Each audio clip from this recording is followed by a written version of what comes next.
two essential qualities for that station of imamate. And we'll explain this in a little bit more detail.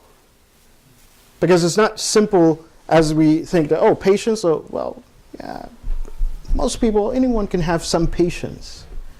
But is the level and the degree of patience the same? First of all, patience in itself, as the Prophet sallallahu alaihi wasallam, he explains, he says, patience, as-sabru, that patience is to religion as the head is to one's body.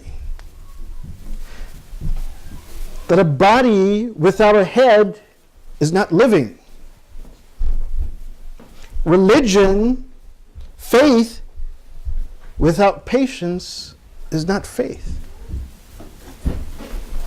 This is one thing we have to understand.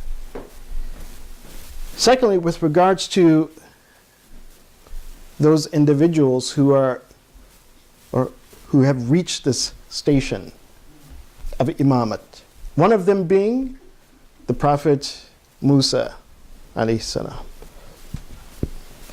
When we read about his example, and of course we begin our discussion about Imam Hussein's mission, initially reciting one of the verses or a couple of the verses from Surah Ibrahim, and explain that Surah Ibrahim, it sets forth the mission in general of all of the prophets.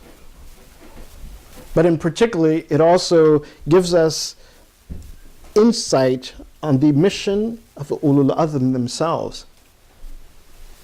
And that mission, in brief, in a nutshell, is to take mankind out of darkness into light.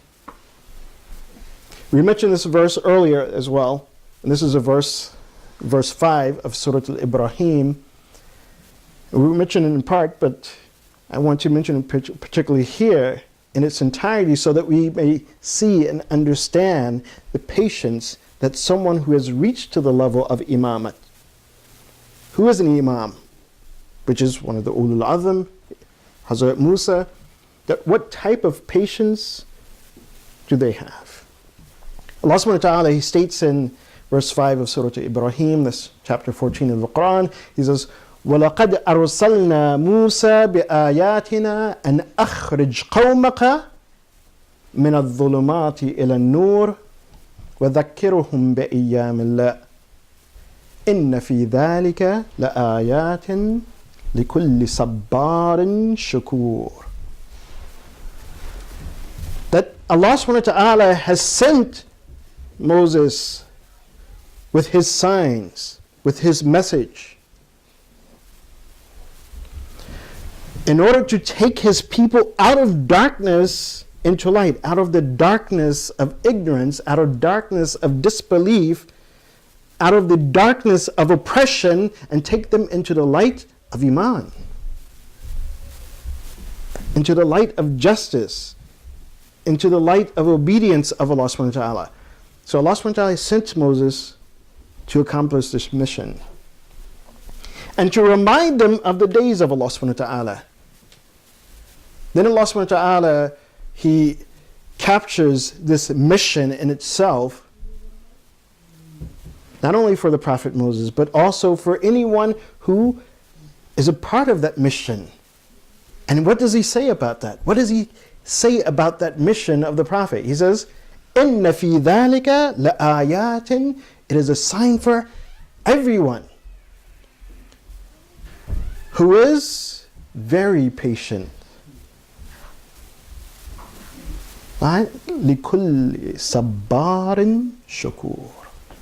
Very patient and very grateful to Allah subhanahu wa ta'ala.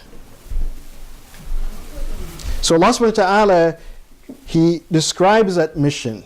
And of course, the mission of the Prophet to reach to that level, he had to be sabbar. And being sabbar is different from being sabir. Sabir means to be patient. But sabbar is an emphasis, meaning that that individual has an exceptional amount of patience. Of course, a lot of times we And this is kind of common among a lot of Muslims. When they mention patience, they say, oh, you have to have the patience of Ayub. Sabr al-Ayub. Yes, Ayub had a lot of patience. That Ayub, in his life, that initially he had a kingdom, like Sulaiman had a kingdom. He had children, good health. Allah subhanahu wa ta'ala took all of this from him. Took his children, made him poor, made him ill. But the Prophet Ayub, he continued to worship Allah subhanahu wa ta'ala, and he didn't complain at all. Even to the point where Ayub, he had to live outside of his own kingdom, the place that was his own kingdom. He was no longer welcome, but he remained patient and worshiped Allah subhanahu wa ta'ala. And so because of this story, we often say that if a person really wants to have patience, then he has to have the patience of Ayub. Sabr al-Ayub. But when we look at the story of the Ulul Azm, each of these 5 great prophets, then they were sabbar. In reality, they were even more patient than the Prophet Ayub. And because of that patience, and because of the degree of their patience, then they reached that level. As Allah subhanahu wa ta'ala says, He has made them imams. لَمَّا صَبَرُوا وَكَانُوا بِآيَاتِنَا يُوقِنُونَ. We have a few minutes. So take, for example, the Prophet Nuh. That he lived a very long life, just so you can imagine the patience of these individuals who reached the level of imamat. That the message, the risala of Hazrat Nuh, when he began to actually call the people to come onto the ship, it began when he was 950 years old.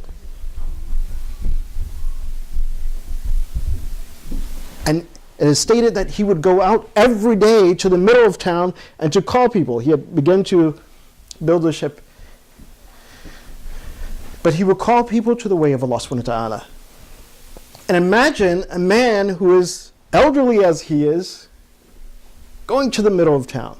And every single day, as is stated, that he was being stoned by rocks. People called him crazy. That he was being stoned to the point that there were so many stones around him, it would fill up to his chin, and every evening his son would come to dig him out of that pile of stones. And he did this for years, 2 years, until the ark was finished. And then when he boarded the ark, again, the test of his own son. Says, son, come onto the ship. Son refused. Yes, there was Sabr Ayub, and then there's the example of Nuh, who was Sabbar. There's the example of Hazrat Musa himself, what he had to deal with. At the time, as they said that the Pharaoh, he knew of the prophecy, he heard of the prophecy that there will be one to come and remove him from power. So immediately he began to do what? Began to kill the men. Any new baby that was male automatically was to be killed, because he wanted to avoid this prophecy. And then Moses came to the castle of Pharaoh, raised in the castle of Pharaoh, and then left in exile to return, to have, supposedly as a punishment for Hazrat Musa delivering his message, again, the Pharaoh implementing the same policies, to kill the men and to leave the women alive. And then after saving Bani Israel, to deal with their doubts, to deal with their disobedience, to the point that, again, they were exiled. They were in a wilderness. They had a land. Allah subhanahu wa ta'ala says, look, this is your place. This is your place. You go in, the Bani Israel, and you settle here. Yes, there are people who are unjust there, and you may engage with them, but they refuse.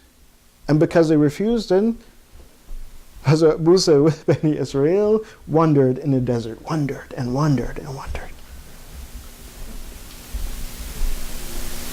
They were given food from heaven. They didn't have to do anything to work for it. But when it was time to eat, Allah subhanahu wa ta'ala, He sent the food down with the angels. But then they said, no, we want lentils, and we want onions, and we want this, and we want that. Why do we always have to have this manual seller? So Allah says, okay, we'll cut that off, and now go start farming. Herding sheep while you're wandering in the desert. So imagine that the patience that the Prophet Musa had to deal with this. Sabbarin shakur. He dealt with it. He was patient. And he didn't complain to Allah subhanahu wa ta'ala. Ibrahim to be tied up and to be thrown into the fire. This sabr, this patience, which is the criterion of imamat. And in fact, Imam Ali alayhi salatu wasalam,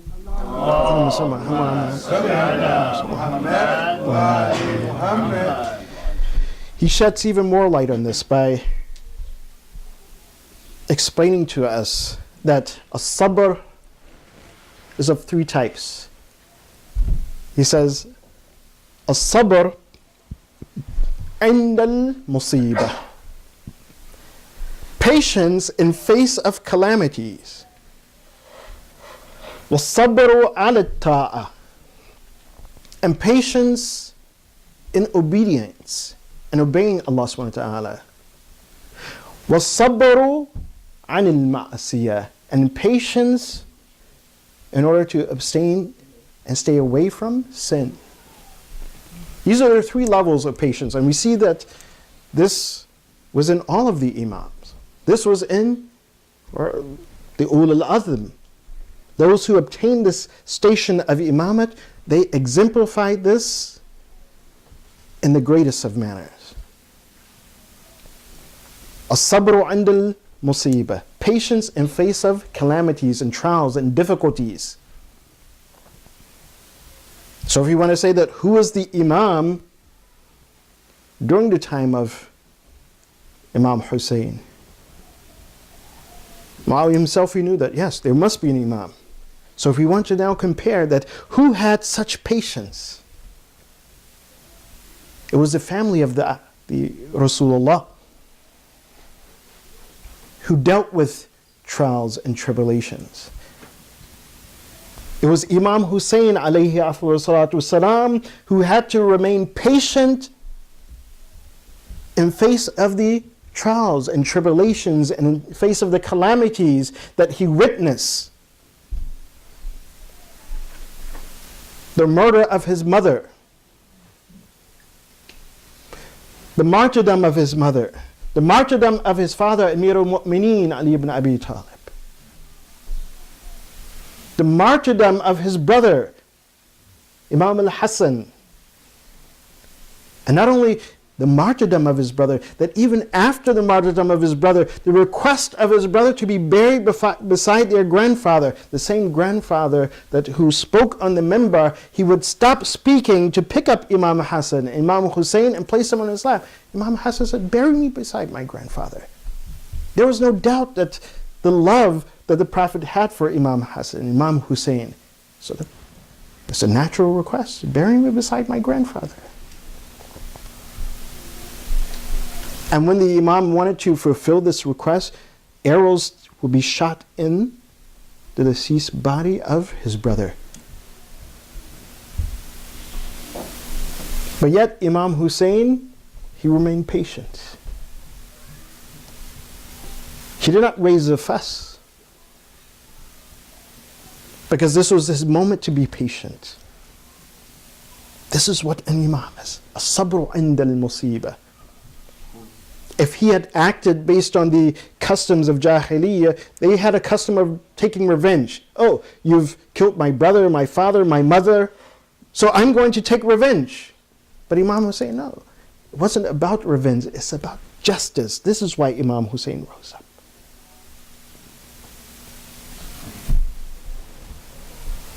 This was his patience in the face of calamities, difficulties. As-sabru ala ta'a, his patience in obedience and obeying Allah subhanahu wa ta'ala.